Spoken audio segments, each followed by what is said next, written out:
Tiruchendur doctor Sivanthi Adithanar கல்வியியல் கல்லூரி உங்கள் எதிர்காலத்திற்கான சிறந்த தேர்வு.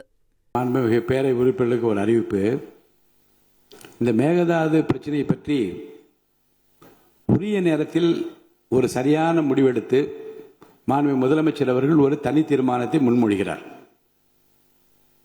அந்த தீர்மானத்தை முன்மொழிந்து விரிவாக விளக்கமாக அவர் படித்த பிறகு காலையில் என்னிடம் வந்து மாண்புமிகு எதிர்கட்சி கொறடா அவர்கள் கட்சியின் சார்பில் மாண்புமிகு எதிர்கட்சி தலைவர் இதில் ஒரு திருத்தத்தை கொடுக்க விரும்புகிறார் என்று அறிவிக்கிறார்கள்.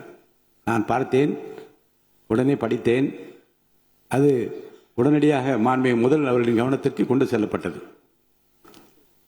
மாண்புமிகு முதல்வர் அவர்கள் அந்த திருத்தத்தில் உள்ள நியாயத்தை உணர்ந்து அவர்கள் அதை எப்படி ஏற்றுக்கொள்ளலாம் என்று உடனே அதிகாரிகளோடு விவாதித்து ஒரு சரியான முடிவை எடுத்து அந்த திருத்தங்களோடு அந்த தீர்மானம் இந்த அவையிலே முன்மொழியப்பட்டது. மாண்புமிகு அனைத்து இந்திய அண்ணா திராவிட முன்னேற்ற கழகத்தினுடைய தலைவர் இங்கே பேசுகிற போது இது ஒரு பெரிய உரிமை, மேகதாது பிரச்சனை உரிமை மீறப்பட்டது என்கின்ற வகையில் இந்த திருத்தத்தை பற்றி பேச அவர் முனைந்தார்கள்.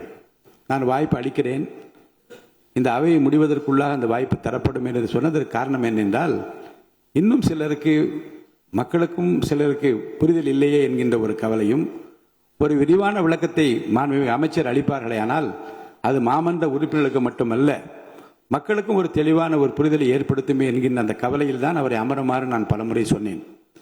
ஆனால் பத்திரிகையிலே வேகமாக ஒரு ஹெட்லைன்ஸில் வர வேண்டும் என்பதற்காக யாரும் பேசுவதை நான் அனுமதிக்க முடியாது. என்றால் மக்கள் நலன் சார்ந்துதான் இங்கே முடிவுகள் எடுக்க முடியுமே தவிர ஒருவருடைய தனிப்பட்ட விளம்பரத்திற்காக எந்த முடிவையும் நான் எடுப்பதை நான் விரும்பவில்லை, எடுக்கவும் முடியாது. பேசுவதற்கு வாய்ப்பு தருகிறேன் என்று தான் சொன்னேன். அவை முடிவதற்குள்ள அவங்க கருத்துக்களை சொல்லுங்கள் என்றும் நான் சொன்னேன். அதை மீறி அவர்கள் வெளிநடப்பு செய்திருக்கிறார். வெளியிலே என்ன பேசுகின்றார்கள் என்பதை பற்றி எனக்கு கவலையில்லை. உள்ளேயும் வெளியேயும் அவர்கள் எப்படி சமாளிப்பது என்பதை பற்றி ஆளுங்கட்சி உறுப்பினர்களுக்கு தெரியும். அவர்கள் அதை பற்றி அவர்கள் பேசட்டும், பதில் சொல்லட்டும். இப்போது நம் முன்னால் இருக்கிற பிரச்சனை என்ன என்றால், மேகதாது பிரச்சனையை பற்றி தீர்மானத்தை முன்மொழிந்தார்கள் மாண்புமிகு முதலமைச்சர். ஒரு திருத்தத்தை கொண்டு வந்தார்கள். மாண்புமிகு எதிர்க்கட்சி தலைவர் பேசுகிற போது இந்த தீர்மானத்தை நான் சேர்க்கும்படி கேட்டுக்கொள்கிறேன் என்று விரிவாக சொல்லுகிறார். இப்போ அனைத்து இந்திய அண்ணா திராவிட முன்னேற்ற கழகத்தினுடைய சட்டமன்ற கட்சி தலைவர் அப்போதே கையை உயர்த்தி இந்த தீர்மானத்தில் எங்களுக்கு உடன்பாடு இல்லை, இதை நாங்கள் ஏற்றுக்கொள்வதாக இல்லை என்று அவர் கருத்து சொல்லியிருக்கலாம், சொல்லவில்லை. நம்ம அதில் முதல் கருத்து.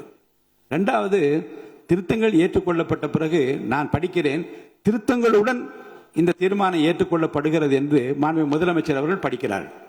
அப்போது நான் வாக்கெடுப்புக்கு விடுகிற போது திருத்தங்களுடன் இது வாக்கெடுப்புக்கு விடப்படுகிறது என்று நான் சொல்லுகிற போதே கையை உயர்த்தி இதில் எங்களுக்கு உடன்பாடு இல்லை, நிறுத்துங்கள் என்று சொன்னால் நிறுத்தி இருப்போம். என்ன விவாதம் என்று விவாதம் ஒருவேளை தொடர்ந்திருக்கலாம், மாறுபட்ட கருத்து வந்திருக்கலாம், கருத்து அந்த வேறுபாடுகளை கலைந்து எந்த வகையில் செய்யலாம் என்பதை பற்றி கூட விவாதித்திருக்கலாம். இப்போது நம் முன்னாலே உள்ள பிரச்சனை, மாண்புமிகு முதலமைச்சர் ஏகமனதாக தமிழ்நாட்டில் மக்கள் விரும்புகிற, மக்கள் ஏற்றுக்கொள்கிற, நம்முடைய உரிமையை பாதுகாக்கிற ஒரு தீர்மானத்தை கொண்டு வந்து ஏகமனதாக எல்லோரும் ஒன்று சேர்ந்து எல்லா கட்சிகளை சேர்ந்தவர்கள் நமக்காக நிற்கின்றார்கள் என்று மக்கள் நம்புகிற ஒரு பிரச்சனையில் இதேபோல் ஒரு உரிமை பிரச்சனை என்ற வேறு பிரச்சனைகளை திசை திருப்ப முயற்சிப்பதும் அதை பற்றி பேசுவதும் உகந்ததல்ல. அதை நான் ஏற்றுக்கொள்ள முடியாது என்பதை நான் தெரிவித்துக் கொள்கிறேன். திருச்செந்தூர் டாக்டர் சிவந்தி ஆதித்தனார் கல்வியியல் கல்லூரி உங்கள் எதிர்காலத்திற்கான சிறந்த தேர்வு.